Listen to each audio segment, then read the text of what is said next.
Bismillahirrahmanirrahim. Assalamualaikum warahmatullahi wabarakatuh.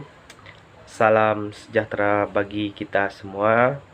Semoga kita dalam keadaan sehat walafiat dan selalu dalam lindungan Allah Subhanahu wa taala. Baiklah, di sini saya akan membuat satu video di mana video ini merupakan salah satu penugasan ujian akhir semester dari mata kuliah Hukum Pemilihan Umum yang diampu oleh Bapak Afdal Askar SHMH, di mana penugasan ini diminta untuk memberi tanggapan atau komentar tentang presidential threshold. Sebelum kita membahas apa itu presidential threshold, kita harus mengetahui apa itu presidential threshold. Threshold itu merupakan ambang batas atau syarat minimal perolehan suara dalam pemilu untuk mencalonkan menjadi anggota parlemen, presiden atau kepala daerah. Sebenarnya presidential threshold ini bukan hanya sekedar untuk presiden, tapi ada tiga. Yang pertama itu electoral threshold, yang kedua itu parliamentary threshold, dan yang ketiga presidential threshold.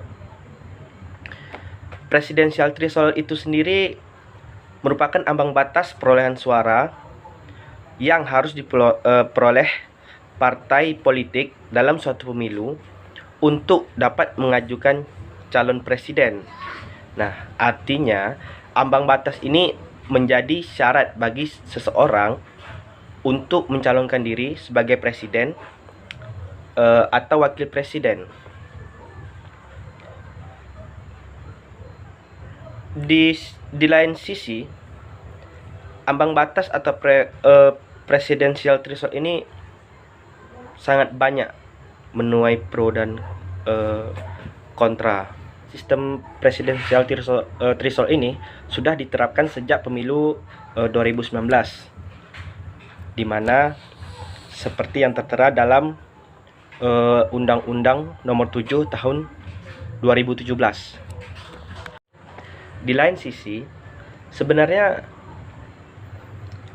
presidential threshold ini sangat menuai pro dan kontra, sampai-sampai ada beberapa publik atau tokoh politik bahkan menggugat di Mahkamah Konstitusi atau MK mengenai undang-undang tersebut. Nah, jadi kalau menurut saya, tanggapan saya, segala sesuatu terutama aturan itu sudah pasti ada plus dan minusnya.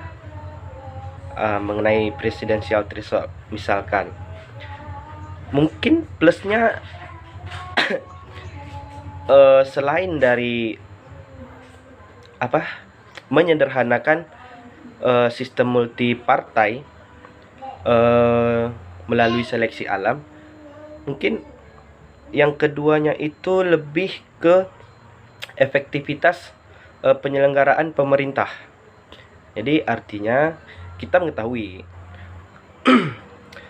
bahwa dalam sistem ketatanegaraan itu ada beberapa lembaga, yang salah satunya itu lembaga eksekutif, di mana lembaga ini merupakan lembaga yang berperan penting dalam sistem pemerintahan karena sebagai pengawasan kebijakan dan penyelenggaraan. Jadi merujuk dari permasalahan ambang batas atau presidential threshold, efisiensi penyelenggaraan pemerintahan itu sangat penting dan perlu diawasi agar tidak diganggu oleh koalisi mayoritas di parlemen. Ya, mungkin itu plusnya. Lalu minusnya ya seperti yang banyak kita dengar bahwa ada beberapa tokoh publik atau tokoh politik itu menggugat pasal tersebut. Karena apa? Karena itu merupakan aturan yang melanggar konstitusi, karena ada pembatasan atau pelanggaran hak warga negara yang siapa saja ingin mencalonkan diri sebagai presiden atau wakil presiden. Baiklah, mungkin itu saja tanggapan dari saya mengenai presidential threshold. Terima kasih.